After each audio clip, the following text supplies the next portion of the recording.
Hi everyone, welcome back to As We Speak. I'm your host Karishma, and today we're going to talk about something that's weighing very heavily on many parents' minds, the future of education. So I'm really excited to welcome the brilliant, dynamic, serial entrepreneur, author, futurist, and CEO and founder of the online educational platform, futuristic educational platform, Awecademy, here in Dubai. Raya Bidshahri. Raya, thank you so much for coming. Thank you so much for doing this with me. Oh, thank you for having me. So Raya, what is Awecademy about, and why is it so relevant right now in these pandemic times? Yeah, so at Awecademy, we focus on teaching students all the skills, values, and mindsets that are often not covered in traditional school curriculum, but can equip them to push humanity forward. We do this through both online and offline programs, both an online platform and workshops, boot camps, and now even online summer camps. And ultimately, our goal is to not just upgrade the educational system as it exists, but to also start paving alternative models of schooling that are completely interdisciplinary, project-based, and focused on the critical skills of the future. This is obviously so important in today's world. I mean, we've been living through a world of accelerating change with trends that have simply been accelerated during the time of COVID-19. And the reality is we still have an education system that was designed for the industrial era. And we're living through several eras in our lifetime. So there's a huge need to upgrade the model. Raya, you said, you need alternative educational models now. Our kids are e-learning right now, and they're studying the basic academic subjects in their timetable. How relevant is this besides the basics? Yeah, I think what we're seeing right now is an excellent example of how you can innovate how we teach. You can move it all online, but if the underlying curriculum, content, and pedagogy is also not improved upon, the experience can kind of fall flat. So for a lot of young minds right now, and a lot of people are actually, I'm seeing, blaming e-learning for this. They're saying kids are bored, they're disengaged, they're uninspired. That has always been an issue for a lot of students, right? If you move the same content online and the same kind of methodology online, it's not going to improve things. And that's one of the issues we saw at Awecademy, is that a lot of innovation in education happens around the technology, but not necessarily around the curriculum, which is why we started to develop our own curriculum that actually has no subjects. It's completely interdisciplinary. It's completely focused on skills and competencies rather than content, informed by global challenges. And in the example of our Learning Hub, we also did a completely inquiry-based model where students go through their own personalized kind of learning curriculum that is informed by these areas that they are excited about, rather than putting them through the same curriculum as every other child. So when you say skills, can you give me a description of what are these skills? Can you name 2 or 3 skills? Sure. So right now, a lot of emphasis in the education system is on content, right? So areas of knowledge. But when we talk about skills, often what we're referring to are transferable skills, transferable in that regardless of the context you develop them in, they can be transferred to other contexts. They include things such as organizing information, critical thinking and problem solving, leading by influence, collaboration and teamwork, even technical skills such as data literacy or machine learning, or creativity and imagination are often not thought of as a skill, but are really important skills.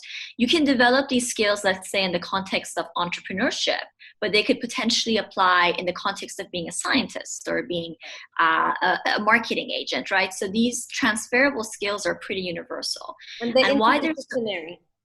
Yes, exactly. So it can be taught in an interdisciplinary way. Why they're so important is because the future is quite unpredictable. We know that over 60% of the jobs that middle school students today will be doing don't exist yet. So focusing on content can sometimes be futile, but focusing on these universal transferable skills mean that they will actually have the relevant competencies regardless of what the future looks like.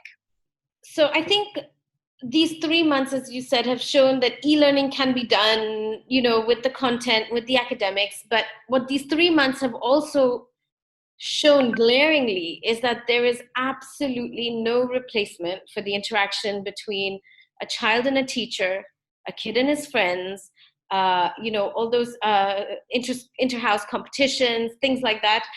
So are we still to believe, knowing, I think now we all know that school is truly a sacred institution.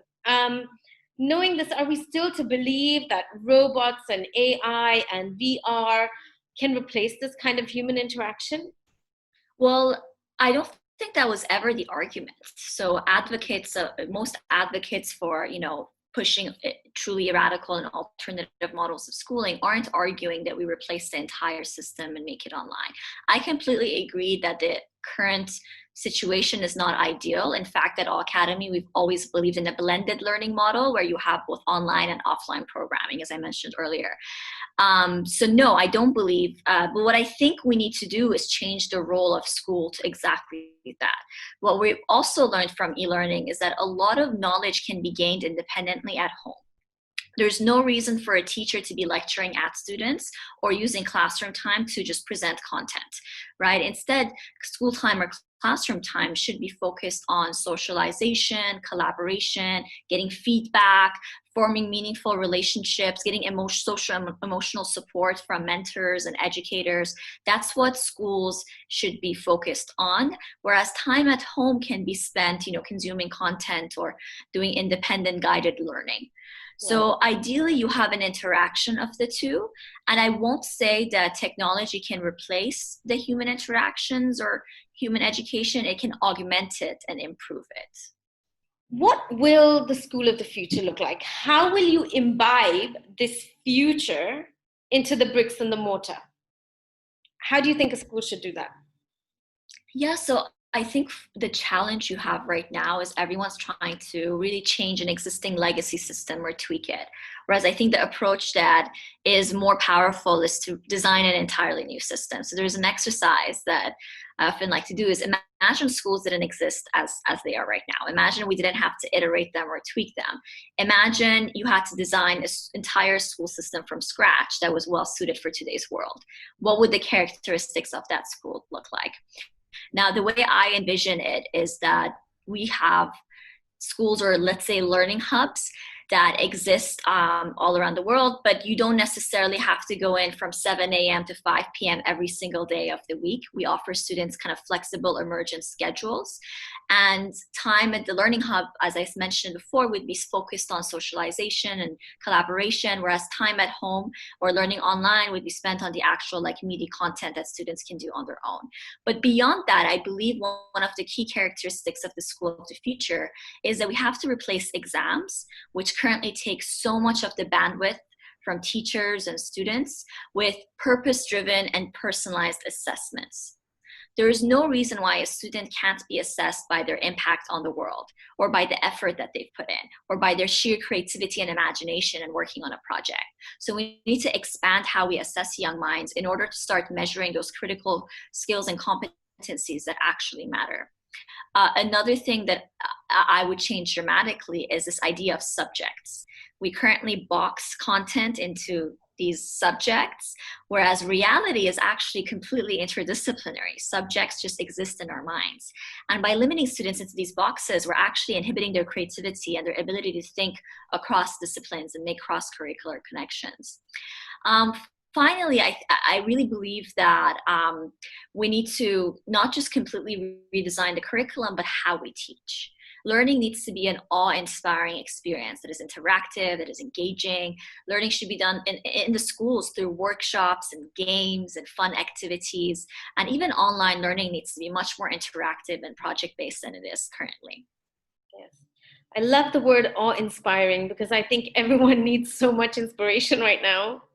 Agreed. I think that's the ultimate driver of human progress, if you think about it, is we seek knowledge that brings us awe. And it's such a tragedy that most learning doesn't happen for awe. It happens because someone is forcing the kids to take these exams and they have to study. Whereas this process of learning, we need to make it an inspiring experience again. That's the only way students will be intrinsically motivated to learn, rather than motivated to learn for extrinsic rewards. Guys, I hope you really enjoyed this. I hope it was informative. Please go on awecademy.org and email info@awecademy.org if you need any more details. Please like, comment, share, and subscribe. And see you soon. Thank you for watching.